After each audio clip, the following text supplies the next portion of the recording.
Fala galera, tudo bem? A gente vai falar hoje sobre socialismo mediante a Revolução Industrial.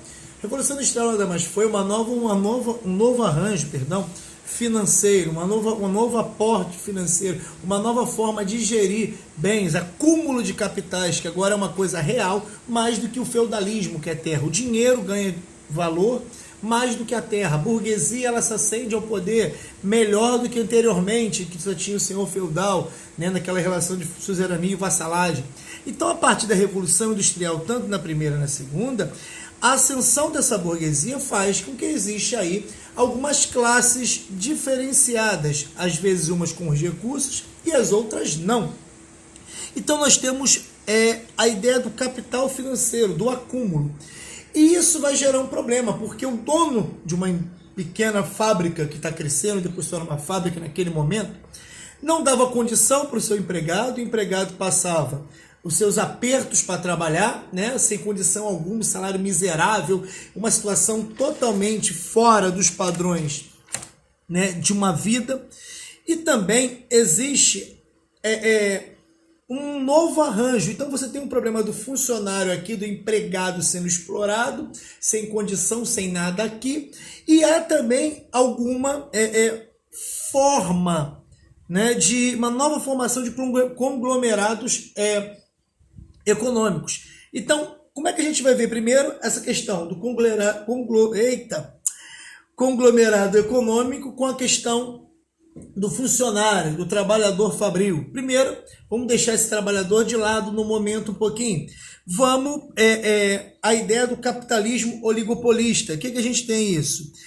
Quando você tem uma oligarquia de um grupo dominante no poder, e eles começam a se ajudar e se arranjar.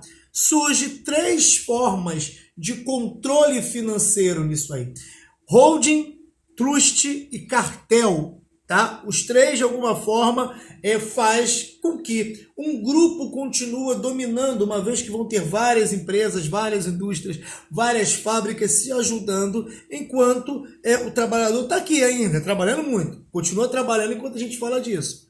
Os holds, que vocês conseguem ver isso na página 88 da sua apostila, é empresas financeiras que controlam complexos industriais a partir da posse das suas ações. Então ela tem uma empresa, ela tem as ações e vai sendo distribuído. E aí você consegue ter um controle. Trust é a empresa que ele vai ver o seu concorrente. E aí ele vê uma possibilidade de fusão. Ele se junta e aí cria uma nova empresa. Então eu posso me juntar com outra empresa que é uma concorrente ou que está no mesmo nicho de mercado que eu, me junto a ela e formo outra. Tá? Lembrando que a primeira é das ações, né, um trust, você vai lá, compra uma ação e participa. A segunda é a junção, a fusão. E a terceira, que é criminosa, que é a formação de cartel, é o cartel. É a mesma empresa que vende o mesmo produto e aí eles começam a tomar medidas que vão favorecer os dois. Por exemplo, um posto de gasolina que combina o preço com o outro. Então ele fala assim, vou botar minha gasolina 5,80. Você bota 5,79, compensação no álcool, bota mais caro. Eles combinam o preço e o consumidor fica preso, né? Diretamente preso, ligado a outra oportunidade. Isso vai dar problemas grandes, ou seja, uma classe desestruturada. E é o que vai acontecer. A luta operária começa a se tornar real. Os operários não começam a gostar muito da situação da fábrica, da situação que se encontram. E a partir daí, eles conseguem com algumas revoluções. O cartismo, tá? Que são as cartas do povo, onde juntavam ali direitos que possivelmente eram trabalhistas sendo reivindicados, né? E eles destroem as máquinas todas. O ludismo também é outra. E aí o que vai fazer é que surgem os primeiros socialistas, os ideais socialistas, que são conhecidos como socialistas utópicos. Por que utópicos? Porque não tinha um estudo para isso. O cara pensava que poderia ser que naquela época, vamos ser assim, não vai dar certo e tal. Não tinha um plano de alguma forma. Alguns nomes são Louis Blanc, Saint-Simon, né? E Robert Owen, esses caras, e Proudhon, esses caras são dos mais famosos cientistas, sociólogos, os primórdios do socialismo não científicos. O socialismo científico vai ser dado com Karl Marx. né? A gente tem o Marx e Engels, que a gente vai ter esses dois, que cria o manifesto do Manifesto Comunista, que mais à frente foi defendido pelo Partido Comunista Russo, que vocês vão ver. Nesse Manifesto Comunista, né,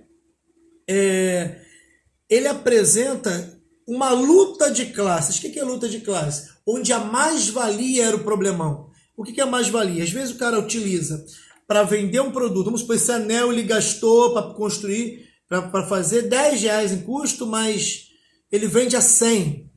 Ele vai ganhar 10 vezes em cima desse anel, mas o funcionário que produziu não vai ter condição de comprar ele. Isso é uma mais-valia, um lucro exacerbado em cima, que a longo prazo vai gerar o que o Karl Marx chama de luta de classes. A burguesia na frente e o proletariado abaixo. Ou seja, eu tenho uma burguesia financeira com mais capital, com mais condições, com mais igualdade, e embaixo eu tenho uma classe de miseráveis, que é o trabalhador que não tem direito ao que produz. Ou seja, ele consegue produzir um anel, mas não tem como comprar. Ele produz uma camisa, mas ele não tem como comprar. E essa crítica do socialismo é uma crítica contra ao sistema fabril que se apresentava nesse momento, tá bom? Nos próximos vídeos a gente fala um pouquinho mais à frente lá do anarquismo e da doutrina social, né? Especialmente da igreja durante aquele período, tá bom?